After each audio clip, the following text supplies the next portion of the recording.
मुझे इस मुसीबत से बाहर निकालो। अरे कोई तो मेरी मदद करो। ऐसा कहकर वह जोर जोर से रोने लगा। एक हट्टा कट्टा आदमी वहां से जा रहा था। उसका नाम महाबली था। उसने धर्म सिंह की आवाज सुनी। वह उसके सामने आकर खड़ा हो गया।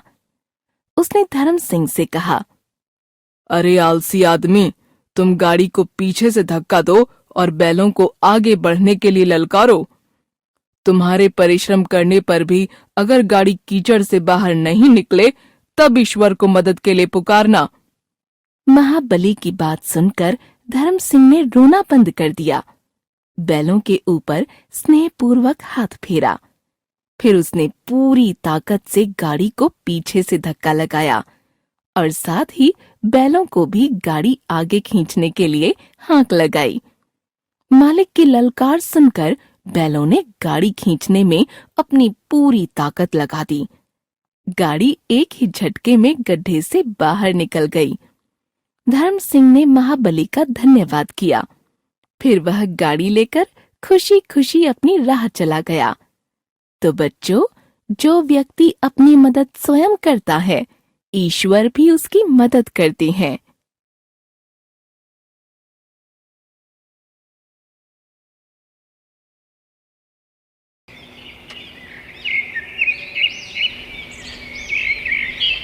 एक छोटा से गांव में कैलाश नाम का एक गरीब आदमी अपनी पत्नी गौरी और बेटे अर्जुन के साथ रहता था। कैलाश के पास एक छोटा सा ठेला था जिस पर वह बिरयानी बेचकर अपना गुजारा करता था। उसकी पत्नी अक्सर बीमार रहती थी, जिसकी वजह से कैलाश जो पैसे कमाता बेगौरी की दवाई में ही खर्च हो जाया करते थे। इस कारण घर की स्थिति काफी खराब थी। एक दिन कैलाश गांव के चौराहे पर बिरयानी बेच रहा था। कैलाश का दोस्त मोहन भी उसके पास खड़ा था। और सुना कैलाश, क्या हाल है? कुछ खास नहीं, बस जैसे तैसे करके घर का गुजारा कर रहा हूँ। वे दोनों बातें करने लगते हैं। तभी कैलाश का बेटा अर्जुन नंगे पैर दौड़ता हुआ अपने पिता कैलाश के पास आता है। पिताजी, जल्दी चलिए। अचानक मोहन, जरा ठेले का ध्यान रखना। मैं जाकर देखता हूँ कि गौरी को क्या हुआ है। ठीक है कैलाश। कैलाश घबराकर घर की ओर दौड़ता है। घर के अंदर पहुंचते ही वह देखता है कि उसकी पत्नी गौरी चारपाई पर बेजान पड़ी होती है। उसके माथे पर गीली पट्टी रखी हुई थी। कैलाश, अर्जुन का ध्यान रखना। मेरी जिंदगी का अब कोई भरोसा नहीं है। नहीं गौरी, ऐसा मत कह। तू जल्द ठीक हो जाएगी। मैं वैद्य को बुलाता हूँ। कैलाश दौड़ते हुए गांव के वैद्य के पास जाता है। वैद्य जी कैलाश के साथ लौटते हैं। कैलाश, इसकी हालत बहुत नाजुक है।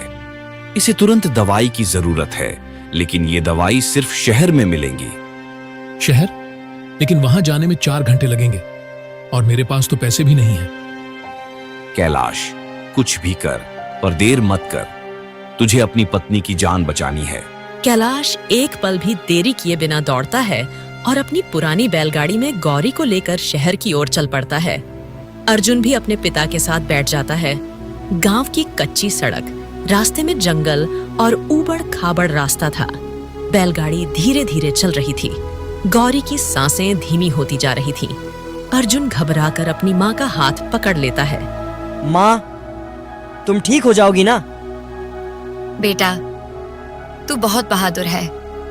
तेरी किस्मत तुझे हमेशा आगे बढ़ाएगी। बस हार मत मानना। अर्जुन रोने लगता है। अचानक बैलगाड़ी का पहिया कीचड़ में फंस जाता है। बैल घबराकर रुक जाते हैं। कैलाश नीचे उतरकर पहिया निकालने की कोशिश करता है। हे भगवान, अब क्या करूं? इतने में रास्ते से एक कार गुजरती है जिसमें एक अमीर सेठ बैठा होता है। अर्जुन दौड़कर कार के पास जाता है और हाथ जोड़कर विनती करता है। सेठ जी, कृपया मेरी माँ को शहर तक पहुँचा दीजिए। उसकी जान खतरे में है। हाँ, लेकिन मुझे देर हो रही है। देखो, मुझे बहुत काम है, इसलिए मैं तुम्हारी मदद नहीं कर सकता।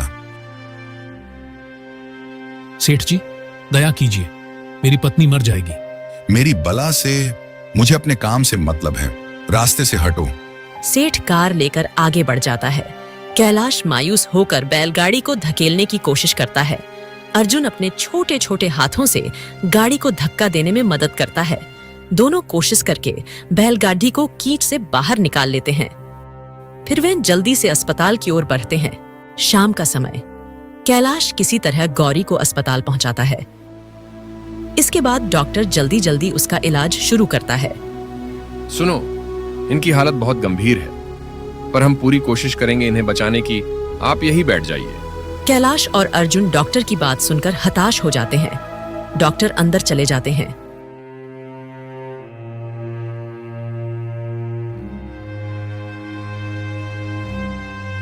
कुछ देर बाद डॉक्टर बाहर आते हैं। हमें माफ कीजिए, हम उन्हें नहीं बचा सके। कैलाश जमीन पर बैठकर फूट फूट कर रोने लगता है। अर्जुन की आंखों में आंसुओं का सैलाब उमड़ पड़ता है। माँ, तुमने कहा था मैं बहादुर बनूंगा, लेकिन मैं तो तुम्हें बचा ही नहीं सका। कैलाश बेटे को गले लगाकर रोने लगता है। इसके बाद वे गौरी को लेकर घर की ओर चल पड़ते हैं। जब वे गांव पहुंचते हैं,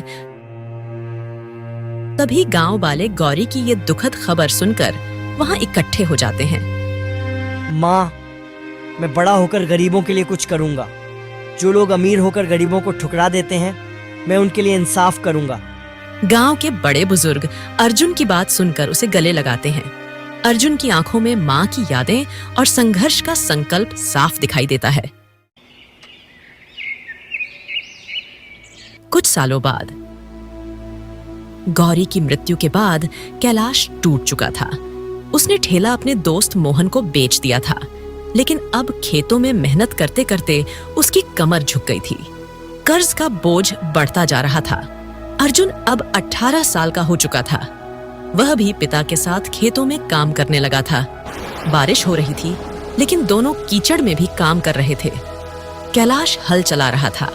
अर्जुन भी उसके साथ खेत में लगा हुआ था। बेटा, थोड़ा आराम कर ले, तुझे ठंड लग जाएगी।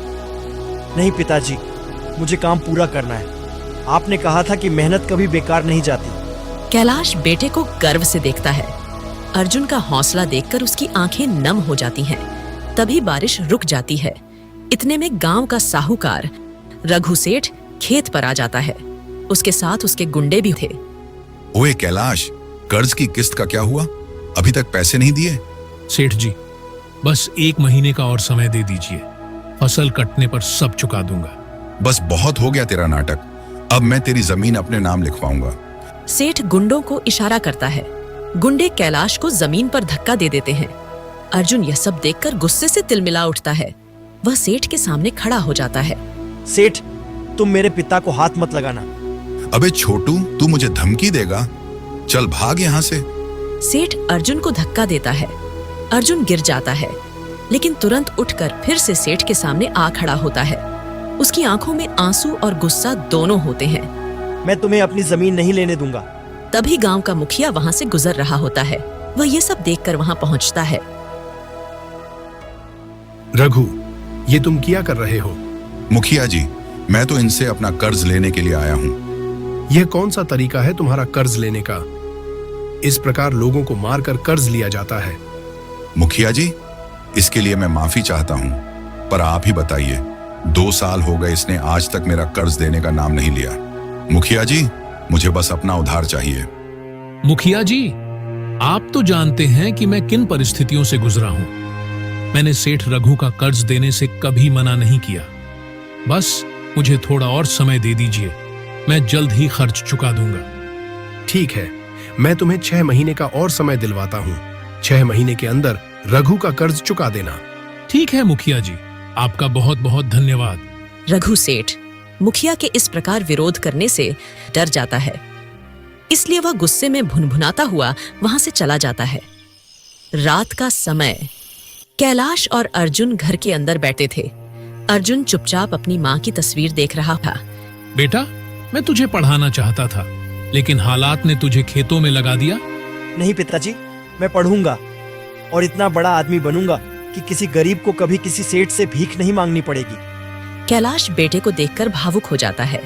अर्जुन अपनी माँ की तस्वीर के सामने बैठकर हाथ जोड़ता है। माँ, मुझे शक्ति देना ताकि मैं अपने पिता का सहारा बन सकूं। अर्जुन उसी रात पढ़ाई करने का संकल्प लेता है। वह दिन में खेतों में काम करता और रात को दिए की रोशनी में पढ़ाई करता। उसकी आंखों में एक सपना था। एक दिन कैलाश खेत में काम कर रहा होता है। काम करते करते अचानक वह जमीन पर गिर जाता है।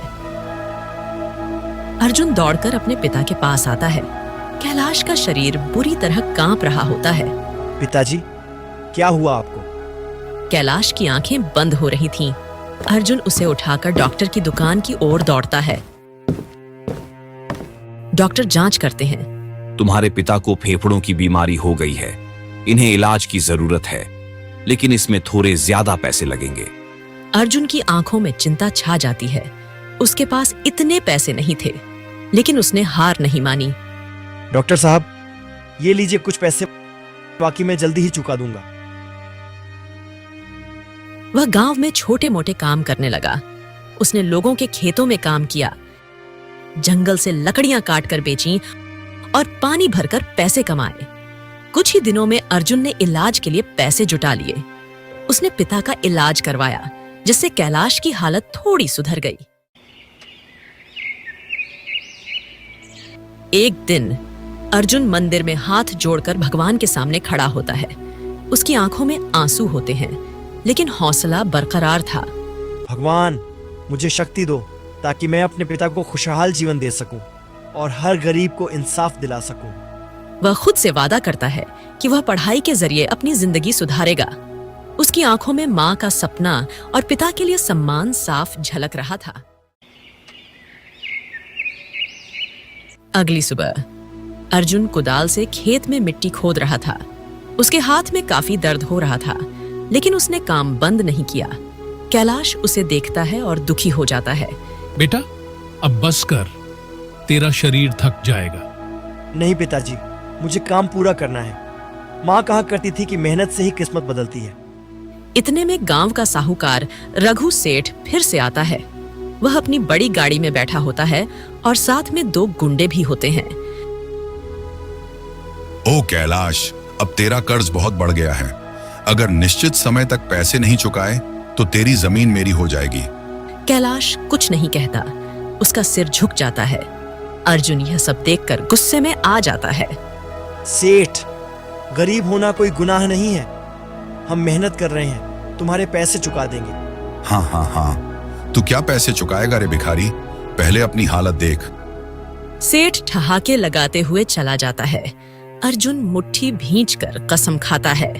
पिताजी, अब वक्त आ गया है कि मैं शहर जाकर कुछ बड़ा करूं। मैं वादा करता हूं कि आपको कभी किसी के सामने झुकने नहीं दूंगा। बेटा, शहर बहुत बड़ा है, वहां तेरा कोई नहीं है। वहां तुझे कौन संभालेगा?